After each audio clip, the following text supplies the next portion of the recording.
Hello everyone, I'm Hannah Singer and welcome to my channel.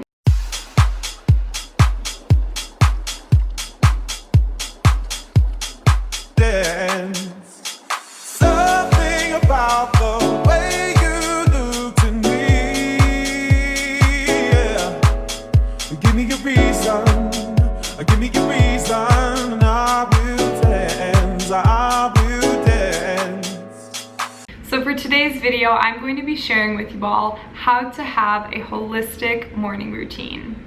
This is super important and this is something that I have found a lot of benefit from.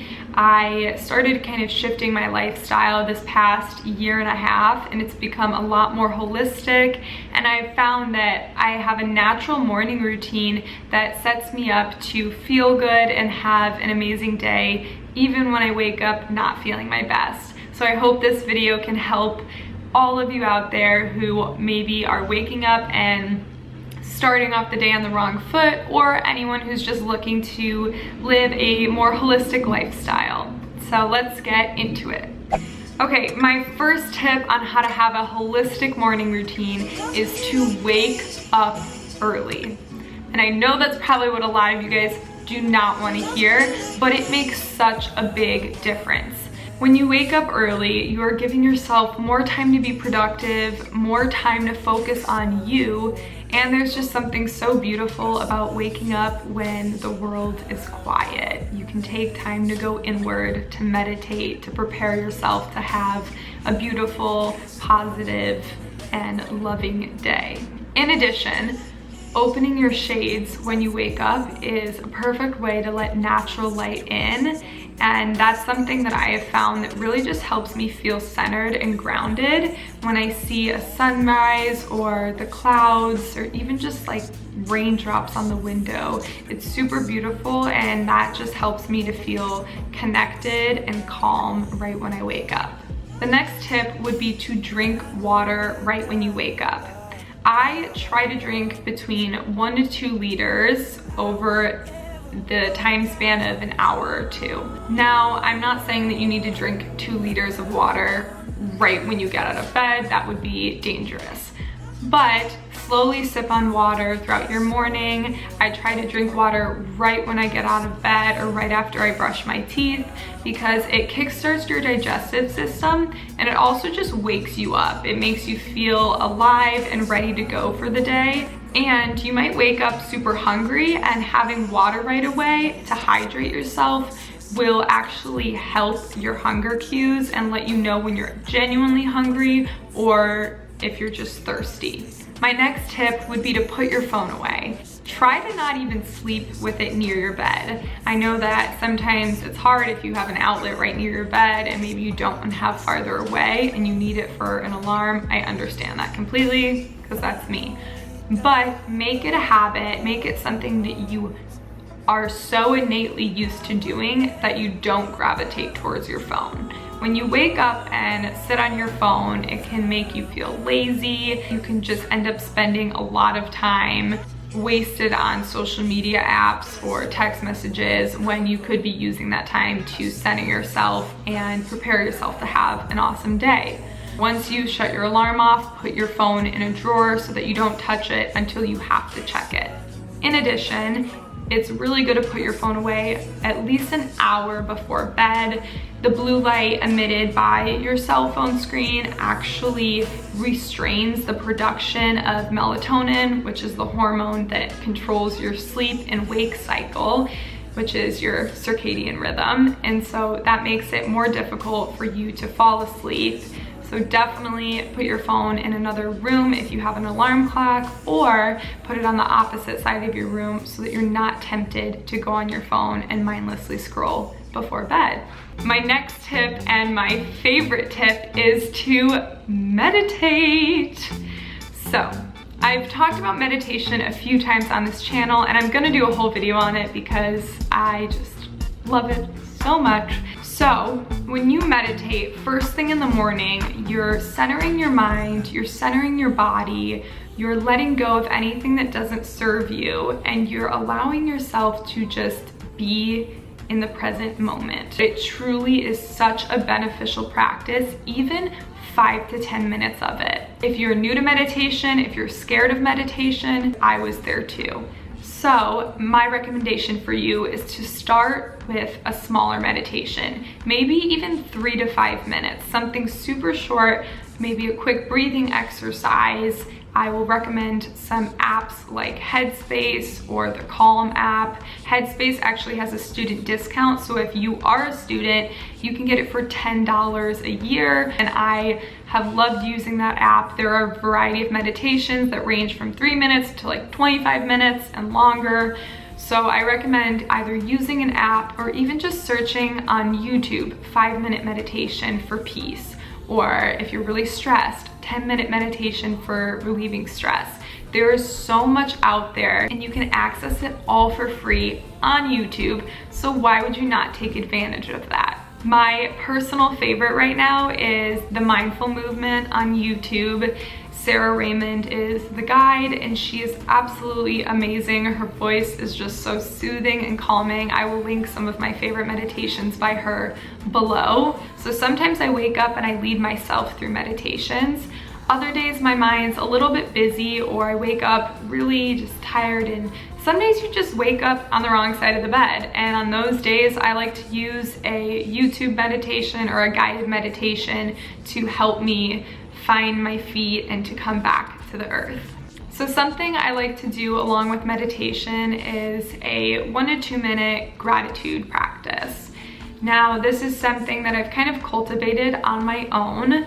It's similar to a gratitude journal where you write everything you're grateful for, but I just go inward. I close my eyes and I take some time to honor my body for showing up for me today. I just think about all of the things that I'm grateful for in life, and I focus on that for 2 minutes, sometimes 5 minutes. And it's almost like a little prayer for me in a non-religious way, which is really cool. And I think it's something that everyone should do all the time. Just focus on what you're grateful for. Think about it. If you want to write it down, go for it. That's an amazing idea. The next tip that I have is to have a journal. And if you're waking up earlier, you most likely will have more time. Now, you don't have to journal for a very long time. Even just a short journal is good enough and does wonders. So what I like to do is to just mindlessly write whatever's on my mind. I just get whatever is holding me down onto paper, and it feels like I'm letting it go.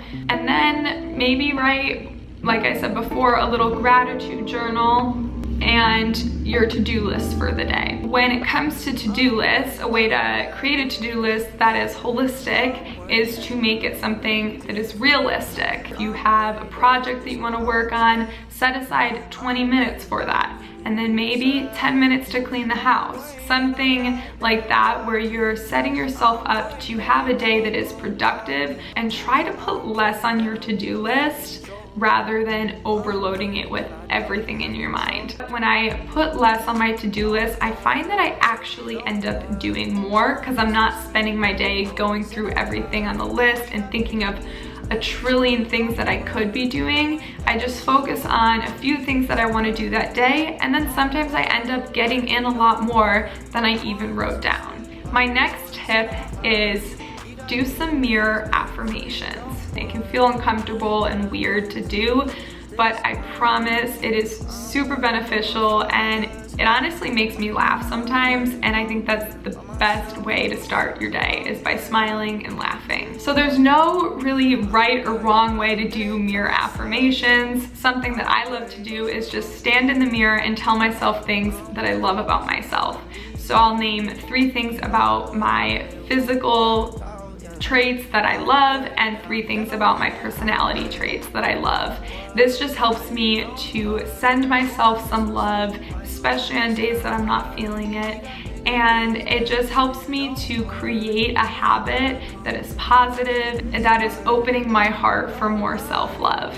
My next tip would be to listen to your body. So focus on what you need versus what you want. Take time through meditation or just a few minutes to close your eyes and listen to your body and see what you need that day. Going off of that, move your body. It is super important to move your body, even if it's just some small cat-cows or some neck rolls and wrist rolls. Something as simple as walking can do wonders for your body.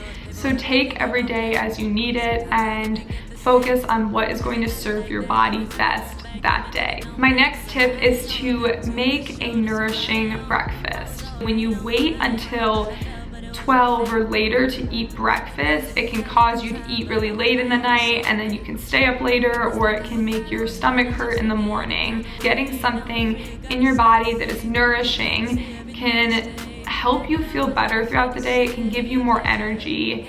My last tip is to be mindful and to be present. Know that changing your lifestyle can be hard, especially if you are super habitual and have had many years of living the same way.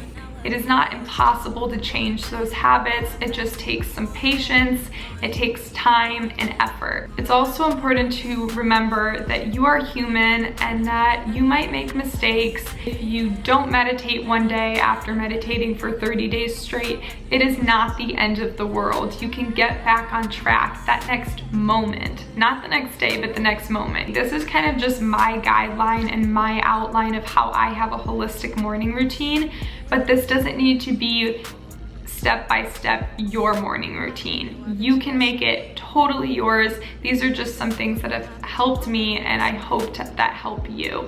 Do not give up, because you have all the strength, all the power, all the courage within you to achieve the lifestyle of your dreams. Thank you all so much for watching this video. I hope you enjoyed hearing about some of the things that I do to have a holistic morning routine. I hope that you all can find value in this video and that you can implement some of these tips into your morning routine so that it can become a little bit more holistic. I upload every single Wednesday, so don't forget to subscribe to my channel and to hit the notifications bell so that you can get notified every single time I upload a new video. I will catch you in my next video, and don't forget to let the earth be your playground. Peace. She's a Mona Lisa. Everyone's lining up to see her. There must be something about her features. You'll find her beauty goes much deeper once you get to meet her.